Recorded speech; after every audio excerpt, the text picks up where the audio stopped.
હવે આવતી વિધાનસભામાં લવ જેહાદનો કાયદો લાવીએ છીએ।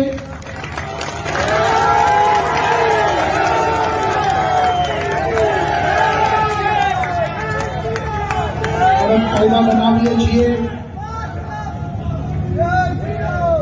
અને સાથે સાથે કાયદો વ્યવસ્થા એની ચિંતા પણ કરીએ છીએ।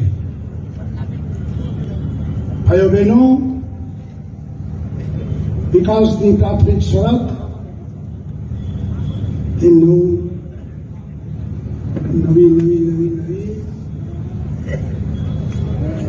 कुरान लगा भाई।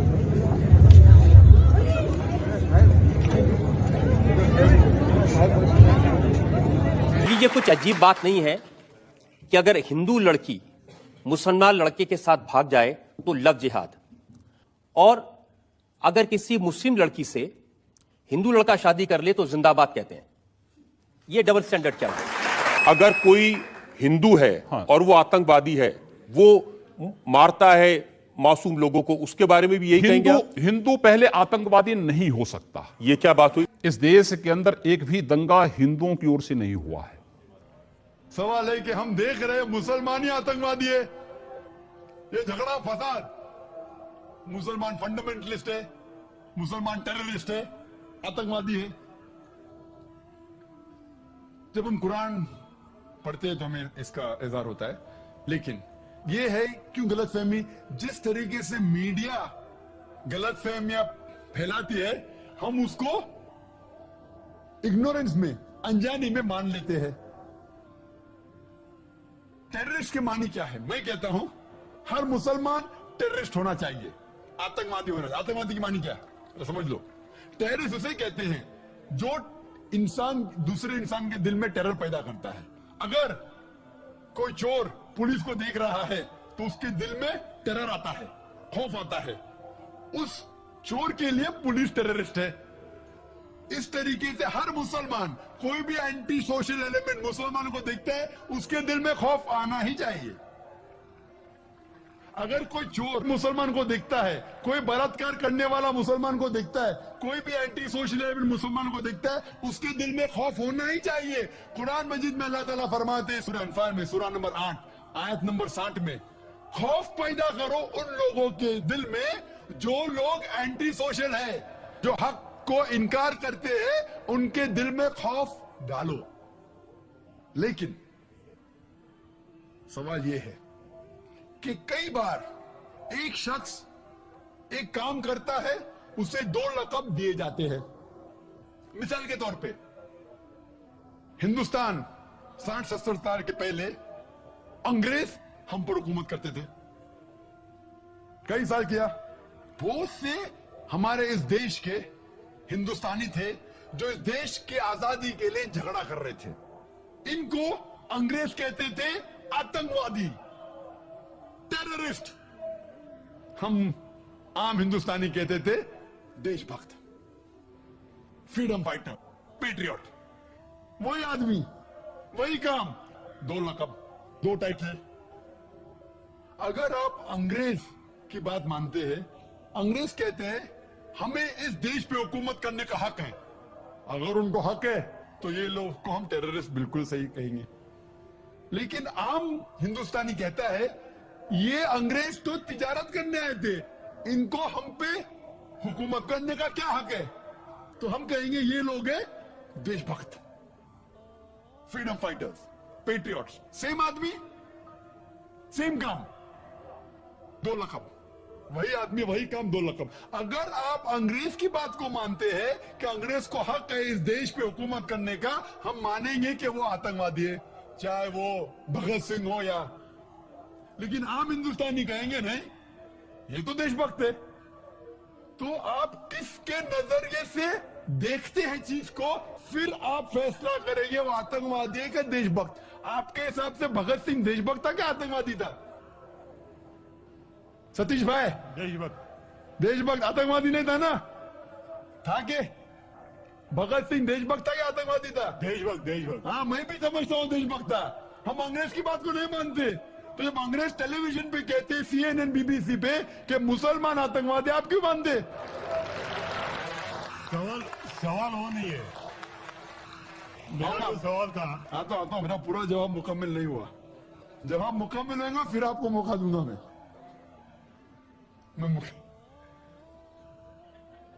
Nelson Mandela, old south African government जो थी, सफेद हुकूमत, वो नेल्सन मंडेला को टेररिस्ट नंबर 1 कहती थी। उसे अरेस्ट करके रॉबिन आइलैंड में 25 साल के लिए कैद कर दी। Terrorist number 1। जब नई हुकूमत आती है उसे छोड़ देती है, उसे प्रेसिडेंट बनाती है, टेररिस्ट बन जाता है प्रेसिडेंट। चंद साल बाद उसे नोबेल प्राइज फॉर पीस मिलता है। वही आदमी, वही काम। ऐसा नहीं कि पहले वो गलत काम किया, फिर अच्छा काम किया, फिर उसको अवार्ड मिला। वही काम के लिए जो पहली गवर्नमेंट ने कही थी, सफेद गवर्नमेंट ने, कि वो टेररिस्ट है, आतंकवादी है, नोबेल प्राइज कमेटी ने उसे नोबेल प्राइज दिया फॉर पीस, अमन के लिए। हैरत की बात है, जो आदमी आतंकवादी है उसको मिलता है नोबेल प्राइज फॉर पीस। जो आदमी का पावर है, जो आदमी वो कहता है, लोग उसकी बात को मान लेते हैं इग्नोरेंस के अंदर, अनजानी में। लेकिन कुरान कहता है सूरह इसरा में, सूरह नंबर 17 आयत नंबर 81 में, वकुल जाल हक मजाकल बातिल इन्नल बातिल काना ज़ौका। जब हक बातिल से टकराती है, बातिल का सर्वनाश हो जाता है। ब्रिटिशर्स अमेरिकन के ऊपर हुकूमत करते थे। अमेरिकन रेवोल्यूशन हुआ 18 सदी में। ब्रिटिशर्स कहते थे, मैं लंदन गया था 2 महीने पहले, वापस से जाऊंगा 2 हफ्ते बाद। वो बॉम्ब ब्लास्ट हुआ था ना, बॉम्ब ब्लास्ट हुआ था, पता है 7 जुलाई को। तो लोग आए थे, खराब है, मैं भी बोला ठीक है खराब है। तो वहां टोनी ब्लेयर आने वाले थे, वक्त नहीं मिला तो अपने चीफ ऑफ पुलिस को भेजे। बाद में मेयर आए थे। तो मैंने उनसे पूछा, आपकी देश, इस देश ब्रिटिश गवर्नमेंट जब हुकूमत कर रही थी अमेरिकन गवर्नमेंट पे 18 सदी में, वो जॉर्ज वॉशिंगटन और बेंजामिन फ्रैंकलिन को टेररिस्ट नंबर 1 कहते थे, टेररिस्ट। उसके बाद जॉर्ज वॉशिंगटन बन जाता है प्रेसिडेंट ऑफ यूएसए, टेररिस्ट बन जाता है प्रेसिडेंट ऑफ यूएसए। वो गॉडफादर है, गुरु है, किसका? जॉर्ज बुश का भी, ठीक है ना, जॉर्ज बुश का गुरु है। वो जो आतंकवादी आप कहते थे, उसके शागिर्द के दोस्त भी आप है। क्या बात है, आपका नजरिया क्यों बदल रहा है? आप कहते थे टेररिस्ट चंद सदी पहले, अभी आप उनके दोस्त थे। तो हमें यह तहकीक करना चाहिए कि क्यों उसको वो लक़ब मिला। अगर जो 11 सितंबर को हुआ था न्यूयॉर्क के अंदर, आप जो कह रहे ना मुसलमान मुसलमान, उसके ऊपर जवाब तो अभी आ रहा है। ये तो खाली वो स्टार्टर्स बोलते ना, स्टार्टर्स, सूप पीते पहले तो मेरा बराबर खाना खत्म होता है। मेन मील तो अभी है। मुझे एक शख्स ने पूछा था जब मैं ऑस्ट्रेलिया गया था, और इंग्लैंड के अंदर भी, doctor Zakir Naik, do you consider bin Laden to be a terrorist? क्या बिन लादेन को टेररिस्ट मानते हैं? तो मैंने कहा, भाई मैं बिन लादेन को जानता नहीं हूं, मैं यही नहीं कह सकता हूं वो टेररिस्ट है क्या नहीं, अच्छा है क्या बुरा, मैं नहीं जानता हूं। कुरान में लिखा है सूरह हुजुरात में, सूरह नंबर 49 आयत नंबर 6 में, कि जब भी कोई बात कोई कहता है, पहला तहकीक करो, फिर दूसरे तक पहुंचाओ। अगर मैं CNN और BBC की बात मानूं तो मुझे कहने पड़ेगा कि बिन लादेन टेररिस्ट है, लेकिन मैं क्यों मानूं बात उनकी?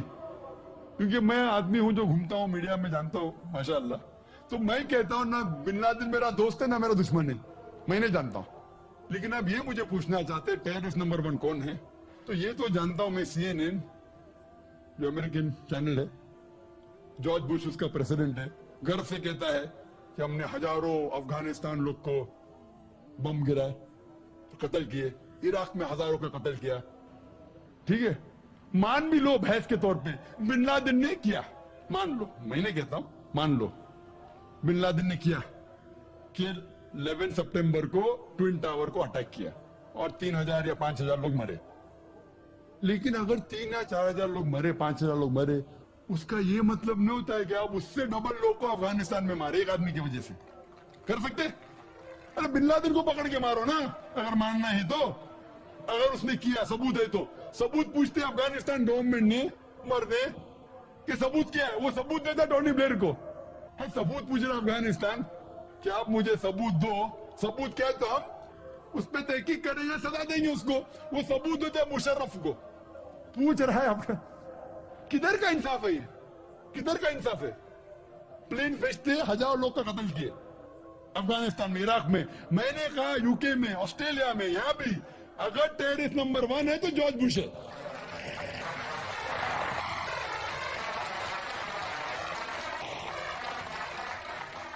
ट्विन टावर को किसने गिराया? CIA, FBI का क्या बजट है? इन लोग गर्व से कहते हैं अगर परिंदा भी पेंटागन के ऊपर उड़ेगा तो हम पहचान सकते। एक हवाई जहाज 1.5 घंटे बाद आके उसमें ठोक देता है, उनको पता ही नहीं चलता है। बहुत से अमेरिकन लोग, मुस्लिम लोग छोड़ो, क्या कहते, अमेरिकन लोग, क्रिश्चियन लोग कहते हैं क्या ये इनसाइड जॉब था? अंदर की बात थी ये, अंदर की बात। जिस तरीके से ट्विन टावर गिरा वो प्लेन के जरिए गिर ही नहीं सकता है। कितने लोग कहते हैं कि ये जॉर्ज बुश ने किया अपने वोट बैंक के लिए। कल मैं कह रहा था ना पॉलिटिशियंस के बारे में, कल की तकरीर सुनी ना आपने, हकीकत लगी क्या ने? क्या होगा? 5,000 लोग को मारो, वोट तो मुझे मिलेगा। $1 ट्रिलियन नुकसान, क्या फर्क पड़ता है? अगर नहीं गिराऊंगा ट्विन टावर को तो मैं थोड़ी इलेक्शन में आऊंगा। क्या करो? 1,000 लोग का कतल करो, नुकसान करो करोड़ रुपए का, मैं तो आ गया वापिस सीट पे। ये महीने कह रहा हूं, ये महीने कह रहा हूं, ये अमेरिकन लोग कह रहे तो गलत है। महीने कह रहा हूं कि जॉर्ज बुश ने गिराया। मैं जानता ना, मैंने तरक्की थोड़ी की। मैं कह रहा हूं कि बाकी लोग क्या कह रहे। अमेरिकन लोग कहते हैं कुछ लोग कि बिन लादेन ने क्या, कुछ ने कहा जॉर्ज बुश। लेकिन ये तो मैं जानता हूं कि मैं टीवी पे जो देखा हूं वो खुद के चैनल के ऊपर कि जॉर्ज बुश गर्व से कह रहा 1,000 लोगों को मैंने मारा, इसीलिए मैं जॉर्ज बुश को टेररिस्ट नंबर 1 कहता हूं। ये बाबरी मस्जिद में जो हुआ हिंदुस्तान में, गुजरात में क्या हुआ, वोट बैंक के लिए हिंदू मुस्लिम में झगड़ा करो। बाबरी मस्जिद को कौन जानता था पहले? आप जानते थे? सुने थे बाबरी मस्जिद के बारे में? ये दंगे फसाद के पहले 1985 के पहले सुने थे? नहीं सुना था। मैं भी नहीं सुना था। ये वोट बैंक के लिए झगड़ा फसाद, 1,000 लोग मारे गए। गुजरात में जो हुआ क्या सही हुआ? अगर पुलिस चाहती तो, हमारे हिंदुस्तान पुलिस में माशाल्लाह इतना पावर है कि अगर चाहती तो दंगा फसाद हो ही नहीं सकता। बम्बई में जो हुआ 1992 में, इफ द पुलिस वांटेड, किसकी जरूरत के बाहर रास्ते पे है? लेकिन वो पॉलिटिशियन की इजाजत है, यहां मत जाओ, वहां मत जाओ, यहां हंगामा करो, यहां कर्फ्यू लगाओ, वहां मत कर्फ्यू लगाओ, यहां मुझे वोट मिलेगा, वहां नहीं मिलेगा। आप समझे ना? तो ज्यादातर चाहे इंग्लैंड में हो या अमेरिका में हो कि हिंदुस्तान में हो, कोई भी पॉलिटिशियन हो, तो पॉलिटिशियन की हरकतों की वजह से, जैसा मैं कल कहा, तो लेबल लग गया अभी मुस्लिम लोग पे टेररिस्ट। अगर आप जानते गुजरात में कितने लोग के मां का अपने आंख के सामने बलात्कार हुआ, बलात्कार करने वाला पड़ोसी है, उसके ऊपर कोई एक्शन नहीं लिया जा रहा है, तो वो कानून अपने हाथ में लेता है, गलत करता है। हम भी लेते हैं, क्या करें? सब समझ रहे? तो हमें ये जानना चाहिए इस आतंकवाद की जड़ क्या है। तो हमें जड़ पे जाना चाहिए और जड़ को खत्म करना चाहिए। अगर हम एक हो जाएंगे, अपनी किताब एक खुदा में माने, सिर्फ खुदा से डरे, जो खुदा की बात मानता है उसको वोट दे, ना कि दंगे फसाद करे। अब समझ रहे? तो इंशाअल्लाह मन होगा। और आप देखेंगे इसके बावजूद, इतना होने के बावजूद, अमेरिका में एक न्यूज है कि 9 महीने बाद 11 सितंबर के बाद 34,000 अमेरिकन ने इस्लाम कबूल किया। क्यों? जितना मीडिया इस्लाम के खिलाफ बात कर रही है, उतना ही इस्लाम फैल रहा है। मैं जब तकरीर करने जाता था 11 सितंबर के पहले अमेरिका में, मजमा होता था माशाअल्लाह 1,000 लोग का, ये अमेरिकन बहुत कम आते थे। अभी जाता हूं तो बड़ी तादाद है। ये जानना चाहते क्या इस्लाम है? आप क्या जाए, शायद 11 सितंबर के पहले नहीं आते थे, बराबर की नहीं? आप जानना चाहते क्या मजहब है ये आतंकवादी मजहब? मैं भी तो देखूं, आके मुतासर हो गए क्या नहीं? अल्हम्दुलिल्लाह, डंके की जोड़ पे कहता हूं, मैं क्यों डरूं किससे? क्योंकि अल्लाह ताला फरमाते हैं सूरह इमरान में, सूरा नंबर 3 आयत नंबर 54 में, मकरुम मकरल्लाह वल्लाहु खैरुल माकिरीन। उनने प्लान किया, प्लानिंग की, अल्लाह ने भी प्लानिंग की। सबसे बेहतरीन प्लानर अल्लाह है। ये वेस्टर्नर्स प्लानिंग कर रहे कि इस्लाम को दबाने को, इस्लाम और बढ़ रहा है और फैल रहा है। जितने दबाने की कोशिश कर रहे हैं, फैल रहा है। मीडिया कहती है कि इस्लाम में खवातीन के हुकूक नहीं है। 2/3 ऑफ द पीपल एक्सेप्टिंग इस्लाम, 66% के ऊपर जो लोग इस्लाम कबूल कर रहे हैं अमेरिका और यूरोप में, वो वुमेन है। औरतें, अगर औरतें को हुकूक हक नहीं मिलता इस्लाम में, तो ये अमेरिकन औरतें इस्लाम क्यों कबूल कर रहे, यूरोपियन औरतें क्यों कबूल कर रहे? क्योंकि इनको इस्लाम में जितने खराबी दुनिया में है उसका हल मिल रहा है।